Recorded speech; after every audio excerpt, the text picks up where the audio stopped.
Ассаламу алейкум, рахматуллахи баракату. Қыздар, бүгін юбка показой тігетін боламыз. Мендегі мата осындай дубайский шелк деп аталады.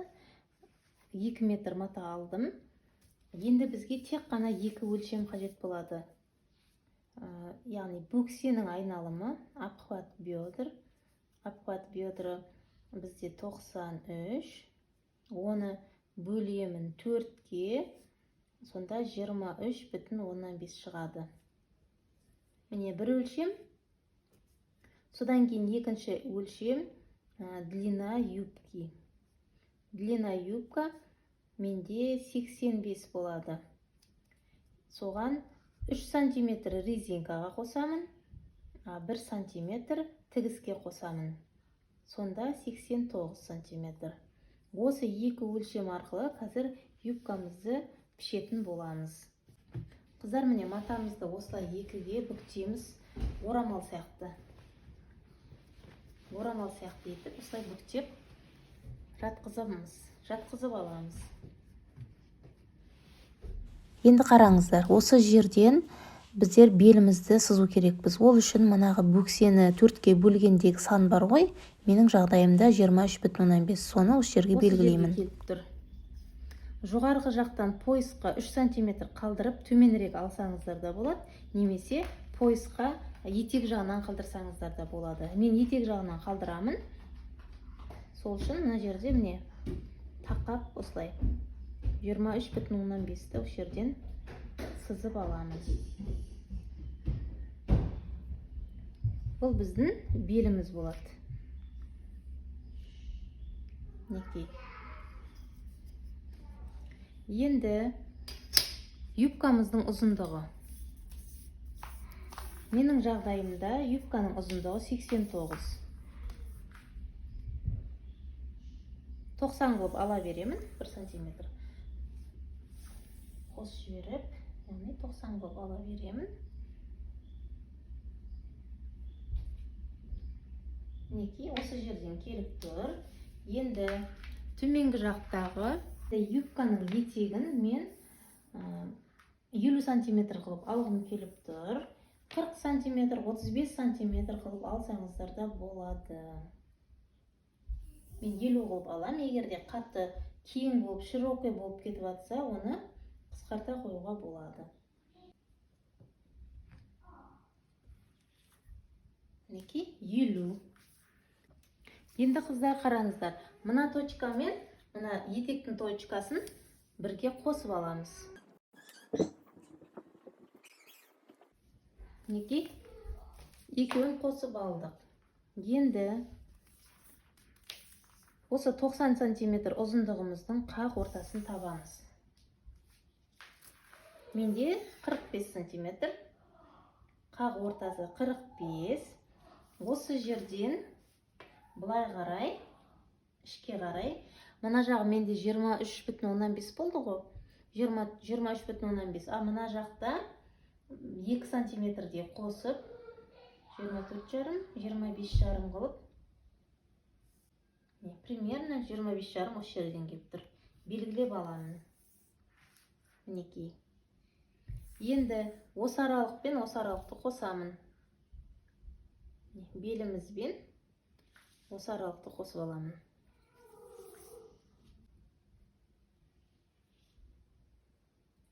Мінекей. Осылай қосып аламын. Мына точкамен мына етектің точкасын қосамын.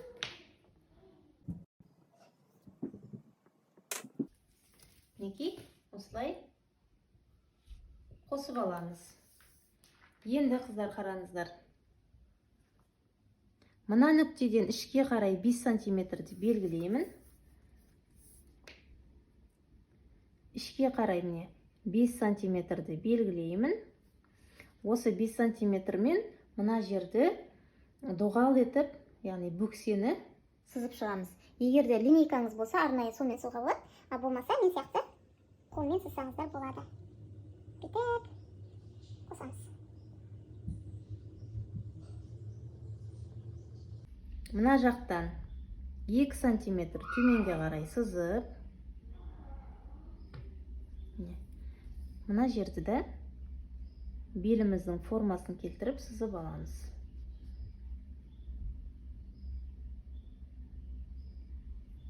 Осылай.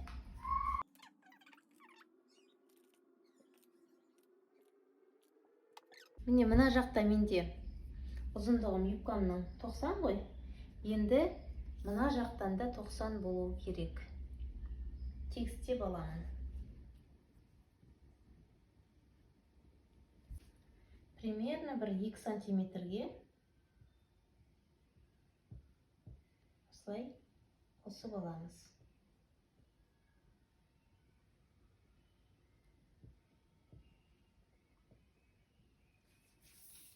Қыздар, енді қиып шығамыз.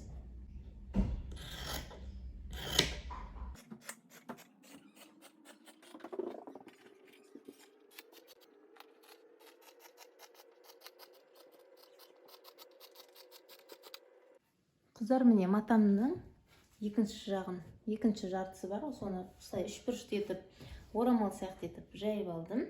Мына жағы ізгейіп, тура бірінші қалай жайдық, солай жаямыз.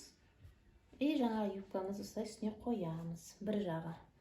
Біреу алдыңғы бөлік, біреу артқы бөлік. Мінекей осылай орналастырып аламыз. Инемен түйрелейміз міндетті түрде. Сосын бастырып шығамыз да қайшымен қиып аламыз. Бұл жерде поясқа артық мата алмаймыз. Өзінің ішінде поясы осы жерде болады. Мінекей қыздар, екі бөлігімді де осылай қиып алдым, бастырып. Енді қосып тігеміз. Мінекей.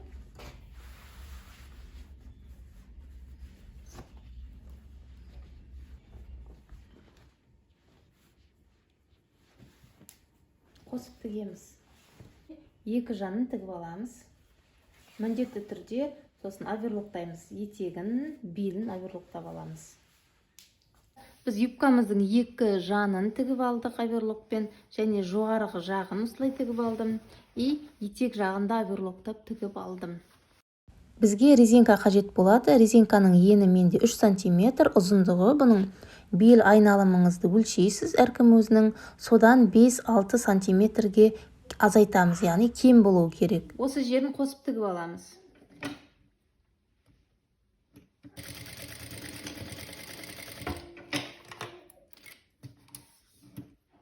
Мына тігіске, мына резинкамыздың тігісін ашып, екі жаққа осылай келтіріп аламыз.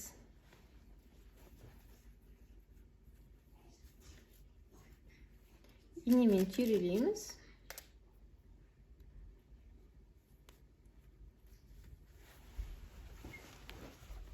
Екінші жағын міне екінші тігіске қоямыз.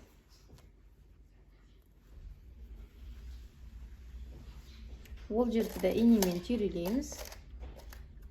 Инемен түйрелейміз ол жерді де. Енді машинкада осылай шетінен тігіп шығамыз.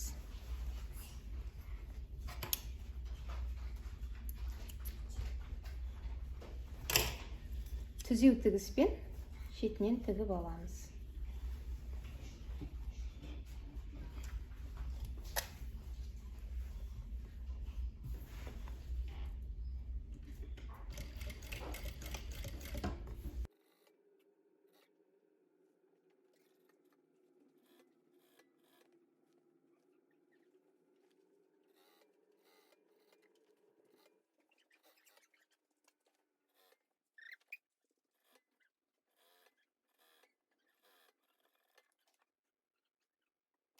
Мінекей осылай тігіп алдық, қыздар.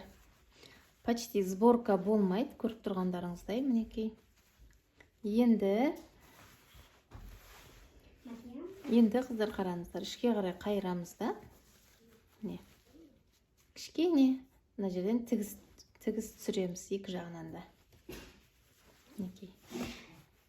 Екі жағынан да ұстатамыз, е? Қайта-қайта кішкене закрепка береміз.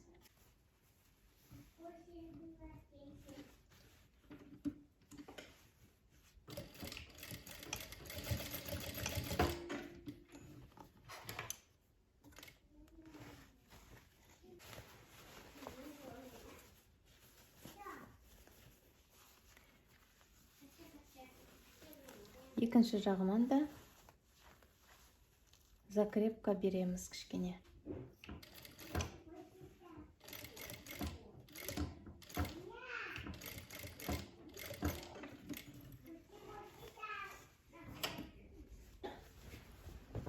Почти белінде сборка жоқ, ондай қатты.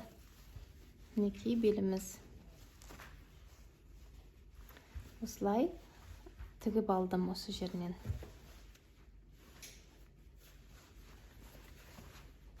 Енді бізде етек қалды тігілмеген.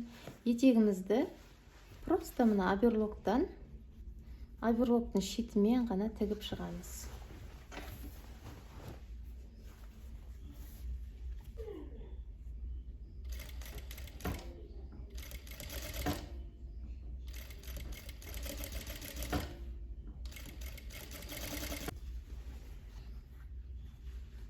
Осылай тігіп шығамыз.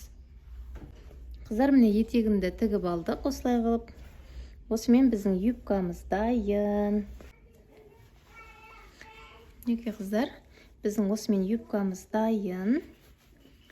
Өте әдемі, магазиннен кем емес. Сіздер де тігіп алыңыздар осылай.